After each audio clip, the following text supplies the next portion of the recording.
ہمت جرأت و ہمت کا ہے اظہار، سیدھی بات روایات صحافت کا علم بردار، سیدھی بات۔ ناظرین گرامی، السلام علیکم ورحمۃ اللہ وبرکاتہ۔ سیدھی بات کے تازہ ترین پرائم ٹائم میں آپ لوگوں کا استقبال ہے۔ ناظرین، میں انصار عزیز ندوی اس وقت آپ لوگوں کے سامنے ایوننگ پرائم ٹائم میں کچھ اہم ترین خبریں، کچھ وائرل ویڈیوز، کچھ تصویریں اور اس پر تنقیدی تبصرے لے کر کے حاضر ہوں۔ آپ کو بتاؤں گا کہ کس طرح عام آدمی پارٹی کے کونسلر طاہر حسین اس وقت ای ڈی کی ریمانڈ پر چلے گئے ہیں 6 روزہ، اور جب آپ کہیں ٹول گیٹ پر کھڑے ہوں تو تھوڑا سا سنبھل کے، اس لیے کہ وہاں حادثات کی خبر آئی ہے۔ آج فیس بک کا دہلی فسادات میں کیا کردار تھا، اس کی ایک رپورٹ آئی ہے۔ دہلی اسمبلی کمیٹی کو جانچ کا حوالہ دیا گیا ہے، وہ بھی تفصیلات رکھتا ہوں۔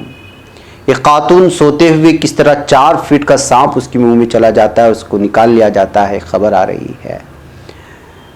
یو اے ای اور اسرائیل کے معاہدے کے بعد بہت سارے کارٹون اس وقت مشہور ہو رہے ہیں، وہ سارے کارٹون میں آپ کو دکھانا چاہتے ہوں۔ افغانستان میں ایک طرف طالبان کے کمانڈروں کی رہائی کی خبر آ رہی ہے، تو وہیں پر خونریزی کا سلسلہ بھی جاری ہے، دھماکوں کا سلسلہ جاری ہے، اس پر بھی میں گفتگو کروں گا۔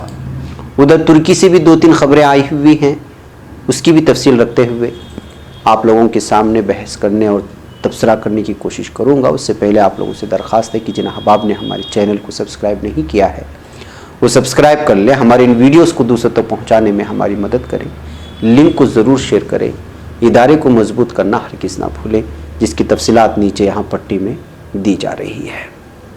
بہرکیف ناظرین، آئیے سب سے پہلے 2 ویڈیوز جو آج سب سے زیادہ وائرل ہوئے وہ دیکھتے ہوئے آتے ہیں۔ سب سے پہلے ببر شیر کا ویڈیو دیکھیے، جس کو بہت زیادہ سوشل میڈیا میں شیئر کیا گیا، اور یہ جنگل سے نکل کر کے آ گیا ہے، اور لوگوں نے جب راستے میں نکلتے، کس علاقے کا ہے کوئی بتایا نہیں ہے، بس اس ویڈیو کو شیئر کر کے لوگ اس سے جو ہے بہت زیادہ پسند کر رہے ہیں۔ یہ ببر شیر ہے، جنگل سے نکل کر کے آیا ہے اور راستے میں گھوم رہا ہے، تو اس وقت جو راستے میں گاڑیاں تھیں وہ بغیر کسی آواز کے خاموش کھڑے ہو گئے ہیں ہر طرف، تو یہ آپ دیکھ سکتے ہیں۔ اس کے علاوہ ناظرین، ایک اور ویڈیو جو آج بھارت کی مشہور ہوئی، اس میں یہ ایک پولیس ہے، ٹریفک پولیس ہے، وہ کتے کو روک لیا ہے اور کتا اس کے حکم پر عمل بھی کر رہا ہے۔ یہ دیکھ لیجئے، بعد میں کتے کو پار کرانے کے لیے کس طرح ٹریفک پولیس جو ہے روک لیتا ہے ٹریفک کو، اور پھر کتا اس کے پیچھے چل نکلتا ہے۔ یہ ویڈیو بھی اس وقت بہت زیادہ پسند کی جا رہی ہے اور وائرل ہو رہی ہے، آپ اس کا منظر دیکھ سکتے ہیں۔ بہرکیف ناظرین، آئیے بات کرتے ہیں اب دہلی فسادات میں سابق عام آدمی پارٹی کے کونسلر طاہر حسین کی گرفتار کیے جانے کی اور ای ڈی کے حوالے کیے جانے کی۔ جی ہاں، عام آدمی پارٹی کے رہنما طاہر حسین کو رواں سال فروری میں شمالی مشرقی دہلی میں ہونے والے فسادات سے متعلق منی لانڈرنگ کیس میں انفورسمنٹ ڈائریکٹوریٹ نے پیر کے روز گرفتار کر لیا ہے۔ ای ڈی کے ایک اہلکار نے اطلاع دی، ایک عہدیدار نے بتایا کہ ایجنسی نے طاہر حسین کو prevention of money laundering act 2002 P M L A کے دفعات کے تحت گرفتار کیا ہے، اور دہلی کی ایک عدالت نے ملزم کو 6 دن کے لیے ریمانڈ پر بھی رکھنے کا حکم دیا ہے۔ اس سے قبل عہدیدار نے کہا تھا کہ دہلی فسادات کے لیے مالی اعانت کے بارے میں بھی حسین سے پوچھ گچھ کی جائے گی۔ ان کا مزید کہنا تھا کہ ان سے یہ بھی پوچھ گچھ کی جا رہی ہے کہ وہ کس حوالہ آپریٹر سے فسادات کے لیے مبینہ طور پر فنڈ جمع کرنے کے لیے رابطے میں تھا۔ میڈیا رپورٹ کا یہ بھی کہنا ہے کہ جبکہ اس میں حقیقت کیا ہے پتہ نہیں ہے، لیکن میڈیا بارہا مولانا سعد صاحب کو بدنام کرنے پر تلا ہوا تھا۔ تبلیغی جماعت کے سربراہ جو مولانا سعد صاحب ہیں، اب یہ بھی بتایا جا رہا ہے کہ میڈیا حوالے سے خبر آ رہی ہے کہ ان کے تعلقات کے بارے میں بھی ان سے پوچھ گچھ کی جائے گی کہ ان کے تعلقات مولانا سعد صاحب کے ساتھ کیا تھے۔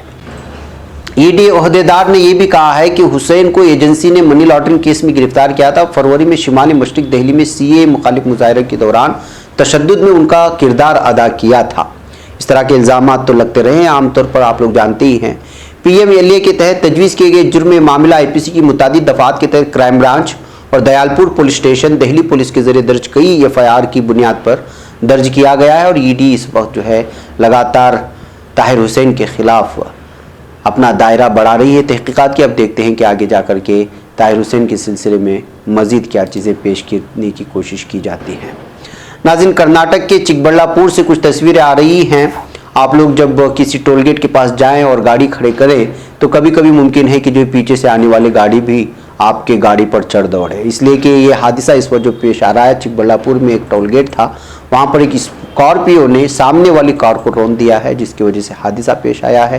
یہ کہتے ہوئے تصویر کو شیئر کیا جا رہا ہے کہ جو ہے بعض دفعہ آپ کی غلطی نہیں ہوتی اور آپ پرسکون بیٹھے ہوئے ہوتے ہیں، لیکن مصیبت پیچھے سے آتی ہے اور آپ پر حملہ کر جاتی ہے۔ کچھ ایسا ہی معاملہ پیش آیا تھا چکبڑا پور کے ٹول گیٹ میں کہ کھڑی ہوئی گاڑیوں پر ایک اسکارپیو تیز رفتاری سے آ کر کے جو ہے کود گئی تھی، پھر اس کے بعد زخمیوں کو اسپتال پہنچائے جانے کی خبریں چکبڑا پور کے ٹول گیٹ سے آ رہی ہیں۔ یہ تصویریں ہیں جو سامنے آئی ہیں۔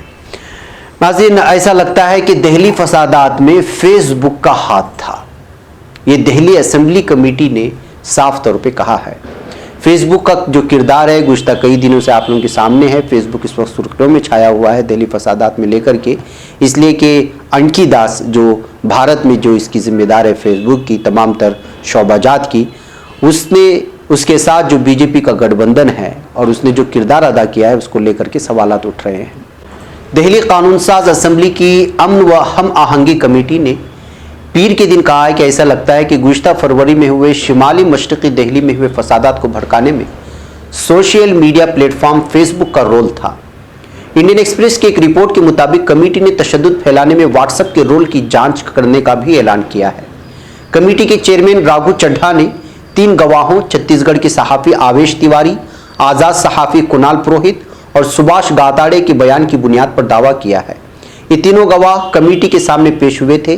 بتا دیں کہ آویش تیواری نے ہندوستان میں فیس بک کی پالیسی ہیڈ انکی داس کے خلاف شکایت درج کرائی تھی۔ بیان میں یہ بھی کہا گیا ہے کہ کمیٹی کے چیئرمین راگھو چڈھا نے پایا ہے کہ فروری 2020 میں دہلی میں ہوئے فسادات میں فیس بک کی ملی بھگت تھی۔ اس دوران گواہوں نے کمیٹی کے سامنے فیس بک پر پوسٹ کیے گئے کچھ مواد پیش کیے۔ ان شواہد اور گواہوں کی گواہی کے بعد ہم نے اگلی میٹنگ میں فیس بک کے ذمہ داران کو کمیٹی کے سامنے پیش ہونے کے لیے سمن بھیجا ہے۔ چڈھا نے یہ بھی کہا کہ فیس بک پر جس طرح کے مواد کا پروپیگنڈا کیا گیا، کوشش یہ تھی کہ دہلی اسمبلی انتخابات سے پہلے فساد ہو جائے، لیکن ایسا نہیں ہو پایا، لیکن انتخابات کے بعد فساد ضرور ہوا۔ راگھو چڈھا نے میڈیا سے بات چیت میں کہا کہ کمیٹی کے سامنے 3 گواہ پیش ہوئے تھے اور انہوں نے اپنی بات کمیٹی کے سامنے رکھی۔ گواہوں کے بیان اور سنوائی کے ساتھ پہلی نظر میں لگتا ہے کہ فیس بک کا دہلی فسادات میں ہاتھ تھا اور فیس بک کو دہلی فسادات کی جانچ میں ایک شریک ملزم کی طرح ماننا چاہیے اور اس کی جانچ ہونی چاہیے۔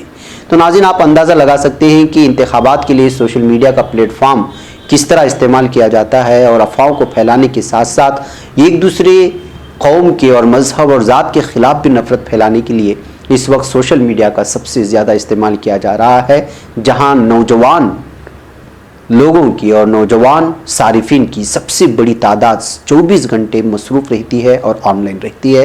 اسی لیے ان تمام پلیٹ فارم جو سوشل میڈیا پلیٹ فارم کہا جاتا ہے، وہاں پر اس کا غلط استعمال ہونے کی خبریں صاف طور پر سامنے نکل کر کے آ رہی ہیں، جس کا اثر نوجوانوں پر پوری طرح سے ہو رہا ہے اور منفی اثر مرتب ہو رہا ہے۔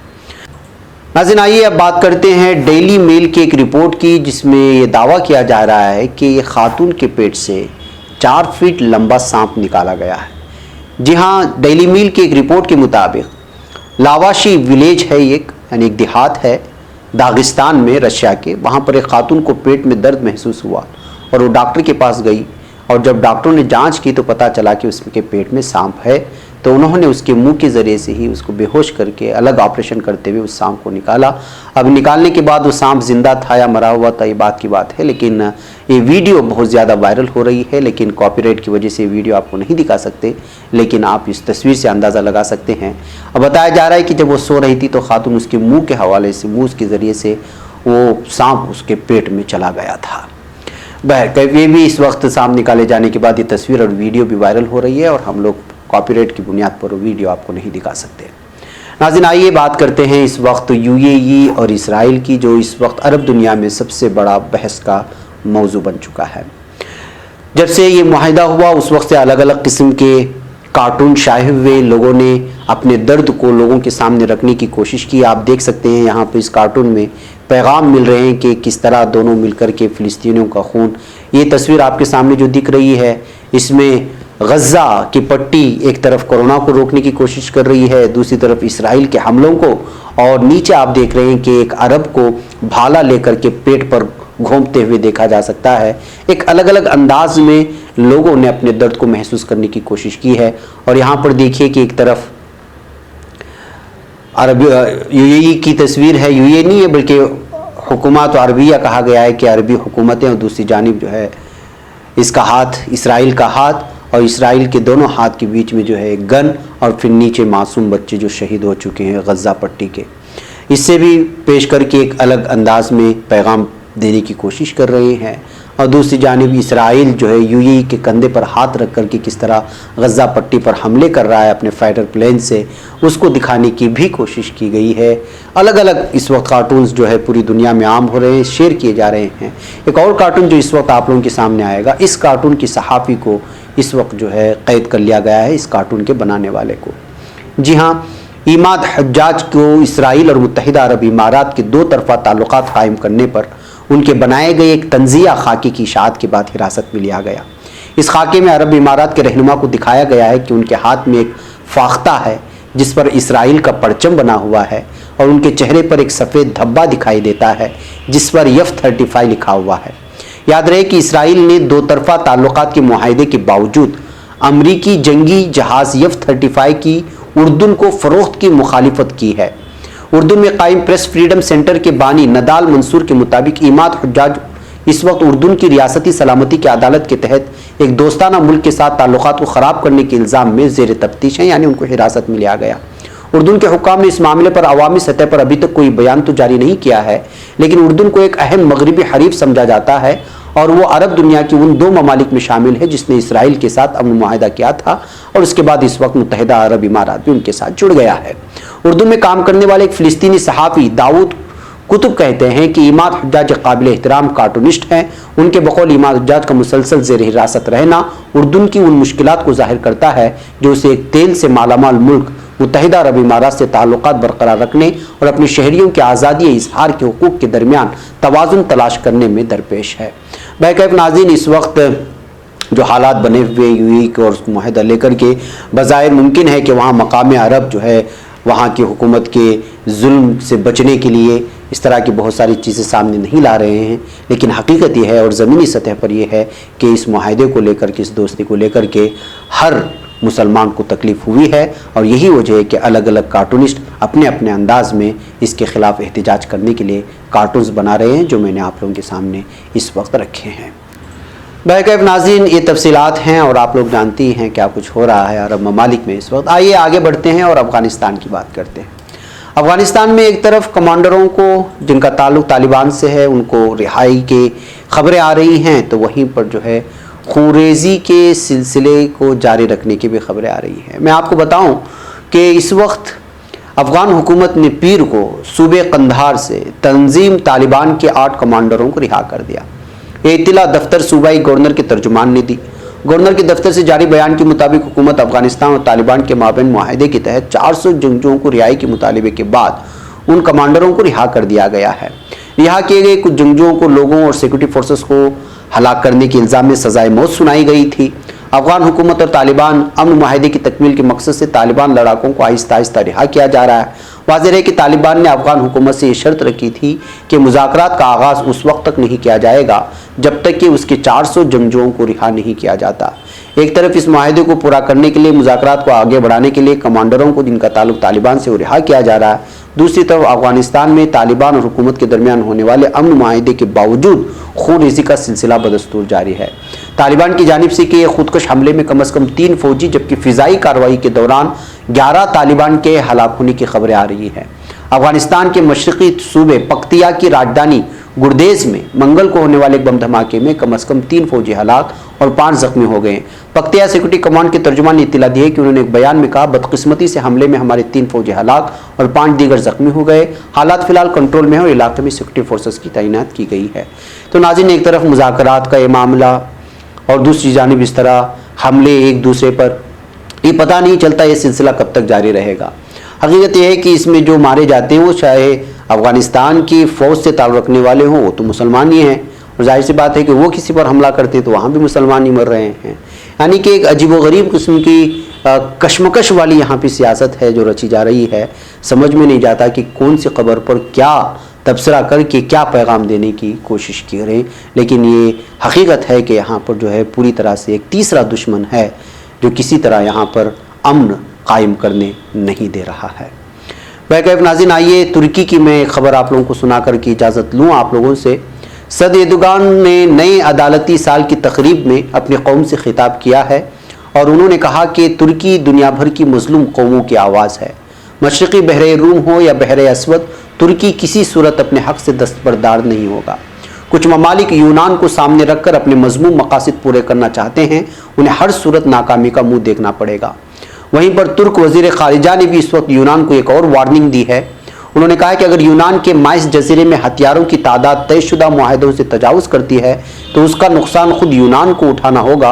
اور ترک وزیر خارجہ نے یونان کو صاف طور پر انتباہ کیا ہے کہ اگر کسی بھی طرح سے کسی بھی معاہدے کو توڑنے کی کوشش کی جاتی ہے تو پھر ترکی اس کا بھرپور جواب دینے کا اہل ہوگا. ناظرین، وہیں پر مصر میں حالیہ ایک سروے کیا گیا ہے اور مصری عوام نے اپنے صدر عبد الفتاح السیسی کو سب سے ناکام حکمران بتایا ہے. تو وہیں 1/3 مصری عوام نے ترکی کے صدر کو یعنی صدر رجب طیب ایردوغان کو پوری دنیا کا اور مسلمانوں کا رہنما قرار دے کر کے اس پر جو ہے اپنی 1/3 ووٹ دے کر کے ثابت کر دیا ہے اور یہ واضح کر دیا ہے کہ مصری عوام اس وقت سیسی کے خلاف ہے اور وہ رجب طیب ایردوغان کو سب سے زیادہ پسند کرتی ہے. نہ صرف پسند کرتی ہے بلکہ پوری دنیا کے مسلمانوں کا واحد رہنما بھی انہوں نے قرار دیا ہے. بہرکیف ناظرین، نے کچھ اہم ترین خبریں تھیں جو آپ ان کے سامنے رکھی گئی. آپ دیکھیں، دوسروں تک پھیلانے کی کوشش کریں. مجھے اجازت دیں. السلام علیکم ورحمۃ اللہ وبرکاتہ. خبر پڑھنے کا تم نے بھی عجب انداز پایا ہے، رواداری کے جذبے نے بھی تم پہ ناز پایا ہے، اسی رہ میں محبت کا حسین اعزاز پایا ہے.